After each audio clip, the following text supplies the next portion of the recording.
All right, kids, here comes section 8.8 in the last of our units. And this one is now volumes with the cross sections being triangles or semicircles. And so we saw in the last section 8.7 that all you need to do is figure out what the area is.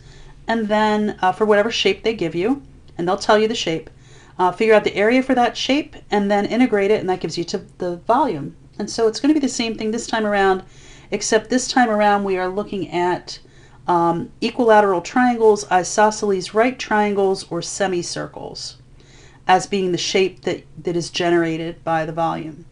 So again, what I would highly recommend is that you watch the beginning of 8.8 video to see the visual of what this actually looks like, because it's really kind of hard to imagine or hard to show you. It's yeah, anyway, how these shapes actually go.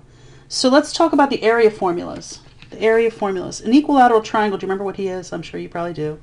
He's a guy with all the sides that are congruent. If that's the case, here's his formula. His formula is the integral going from a to b of the square root of 3 over 4, and then it's times the side squared, whatever the side is, where s is our normal f of x minus g of x, or the top minus the bottom, generally speaking, if it's revolved around the x-axis, or right minus left, depending on if it's vertical sections or horizontal. This one they say you do not have to memorize, that if you're going to use this one, that Mr. AP will give it to you. Same thing with the isosceles right triangle. If I think about what an isosceles right triangle looks like, he would be a right triangle where the two legs are equal, and so he looks like this. Here's my equal sides. An isosceles right triangle. His formula is, now think about it, he's half of a square, isn't he? He's half of a square. So he's going to be 1/2 of the side squared. And his side is the same thing. Top minus bottom, right minus left, depending on how you're looking at it. The one that gets a little bit dicey is this semicircle guy, and I'll show you why. He's a semicircle, right? You know what a semicircle looks like. And we know that for a circle, it's pi r squared for the area. I should put my dx there. Pi r squared for the area, but how much of a circle is it? It's half the circle. And you say, well, why is that dicey? And I say, because where's the radius? Well, the radius only goes from the center to the edge of the circle. The radius is just this part of it. So how does that affect things? R is then going to be half of f of x minus g of x. So this one I have to adapt it a little bit because my radius is only half of that part that's laying on the function itself. Okay, so find the volume of each solid given the cross sections perpendicular to the x-axis. And they want me to do that for the picture up above, for this picture up here. Okay, so if this were, now if I'm looking at this and I'm doing cross sections perpendicular to the x-axis, then I'm going this way. That's my representative rectangle. And I might as well, since I'm here, because I'm going to have to move my paper so you're not going to see this, look at what the top minus the bottom is, what f of x minus g of x would actually be. F of x is the top, which is my square root of x. And the bottom is the parabola of x squared. That would be my f of x minus g of x, the representative rectangle. So I guess I want to call this my side, s equals. That's going to be my side. So let's now apply that into these three scenarios if it were an equilateral triangle. Well, if I know that my s is the square root of x minus x squared, I'm following this 3/4 guy, then I know my integral has to be, and this one actually, for whether it's x or y, it's 0 to 1, my bounds, 0 to 1, of the square root of 3 over 4 times my side squared. Well, we said the side was the square root of x minus x squared dx. And yes, you can toss that in your calculator and calculate it out, but we are not going to take the time to do that for sake of video. So isosceles right triangle, same thing. My side's the same. What's my formula now? 1/2 the side squared. So I'm taking the same integral, 0 to 1, of 1/2 my side, square root of x minus x squared squared. And there I go for that guy. Then I go to the semicircle. Well, the semicircle is 0 to 1 of 1/2 pi. What's my radius? This time it's going to be my function, my side, square root of x minus x squared, but it's going to be divided by 2. Right? It's 1/2 that. Now I'm going to write it that way. Could you put the 1/2 out in front? Absolutely you could. Oh, by the way, this is squared, right? R squared. You could definitely finagle this a little bit more, and we probably might do that in some further problems. Let me take it one more step with you to get rid of this fraction here. Now if I square this, this becomes a 2 squared is 4. It's on the denominator. 4 times 2 is 8. And so really what I have is, I'll do it this way, 1/8 of pi, and then times the square root of x minus x squared squared. Right? Sometimes we bring that 1/8 pi out in front. So you might also see it this way.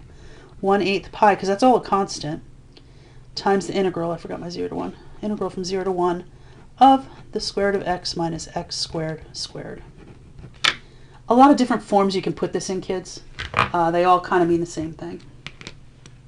All right, so there's the first page. Done. That's all the notes. Let's go to a couple examples. We've got just a few to do. Give you a flavor for these. First one I picked was number 3. For these problems, the bounded region shown is represents the base of the solid. Find the volume of each solid based on the given cross sections, what shape it is.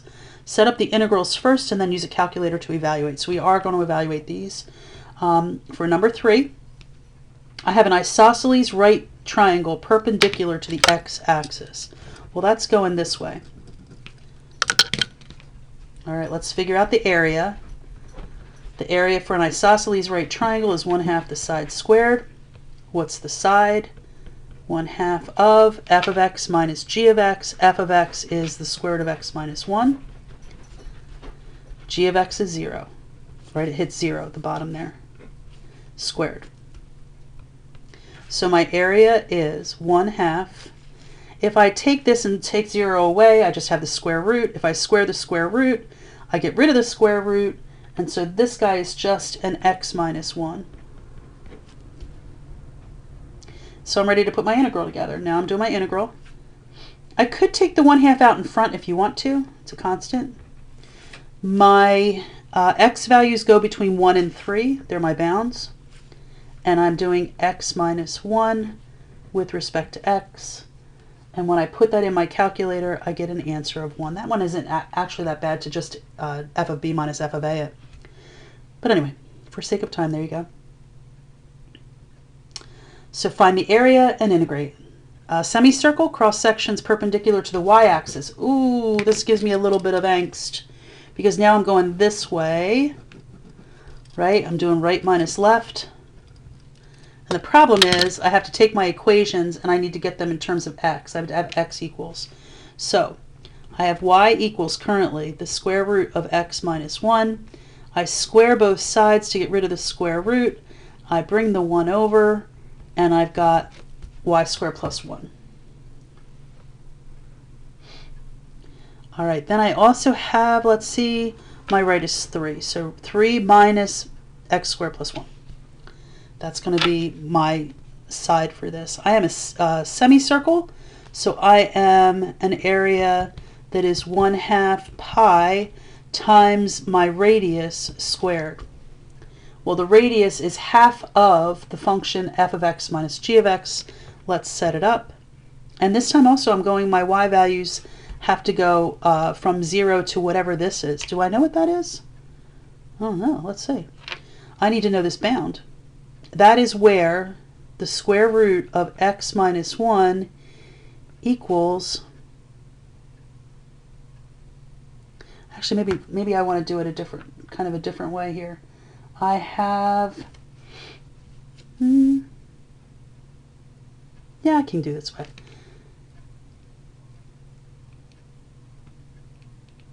Equals y. Okay. If I plug my x in of 3, this is the square root of 3 minus 1 is y. That's a minus, not a times. So I end up with the square root of 2. So this coordinate here has an x value of 3 and a y value of the square root of 2. I need to know that for my bounds as I put this together. So my bounds are going y's, 0 to the square root of 2 of 1/2 pi. The radius is going to be half of f of x minus g of x. So I have the right-hand side hitting 3 and the left-hand side hitting the y squared plus 1 dy. Can I make that any better? Sure. I'm going to come down here into this next box just because I ran out of room in that box. And I'm going to say 0 to the square root of 2. Now, could you put it in this way? Like, it's just a matter of what you want to put in your calculator at this point. The 1/2 pi can come out. That leaves me with 3 plus 1 is 4. So I have, oh, this was squared, by the way, wasn't it? This is a minus 1. 3 minus 1 gives me 2. So inside of here I would have, over 2, a 2 minus y squared. 2 minus y squared squared dy. Now at that point that's not too bad to put in your calculator. When you do, you get an answer of 1.1847. So just be careful with the ones that are semicircles. Don't forget that you've got the radius, and the radius is going to be half as big as your f of x minus g of x. All right, number 7 is my next one. I thought this one might trip you up a bit. The y-axis, you've got y equals the sine of x and y equals 1 going between 0 and pi over 2. Each cross-section perpendicular to the y-axis is a semicircle. So this guy cross-section's going horizontal again. Right minus left. What's my area for a semicircle? 1/2 pi. My r is half of, the right-hand side hits the sine of x, and the left side hits here at 0. Actually, no, that's not true. Hold on a minute. What did I forget to do? I forgot to take my equation, y equals the sine of x, and solve it for x. Because remember, we've got to have it going horizontally. And you say to me, how on earth am I supposed to do that? And here's the story with this. This is why I thought you might not remember this. If I want to figure out what x is, I have to go backwards. And so this is giving me the angle. X is the angle. Y is the side in my right triangle. I want to know how to solve for that angle. And the only way I can solve for an angle is to use inverse trig, sine to the -1 of y. Would you have remembered that? Somehow I don't think so. So that's a good remember for this guy. If I want to undo this to get to the x, I've got to do the inverse sine. All right, so now this is what goes here. Sine to the -1 of y. And then the left-hand side hits at 0. So really I don't need that piece. And that's being squared. So let me put my volume together. My volume is going to be the integral. This one are y values. This one goes from 0 to 1 of 1/2 pi times sine to the -1 of y over 2 squared dy. And luckily you're just putting that in your calculator. And so it calculates out to be 0.1835. All right, so this over here was kind of the trick to this guy. You needed to remember how to do that type of stuff. All right, here comes the last one. Last one's number 11.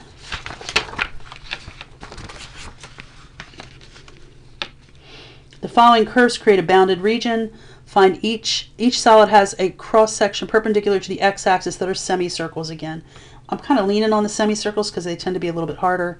Find the volume of each solid based on the given cross-section. Set up the integrals first and then use a calculator to evaluate. All right, so here's my story with this one. I need to see, because I don't know who's right and left or up and down. In this case, it's up and down because we're perpendicular to the x-axis.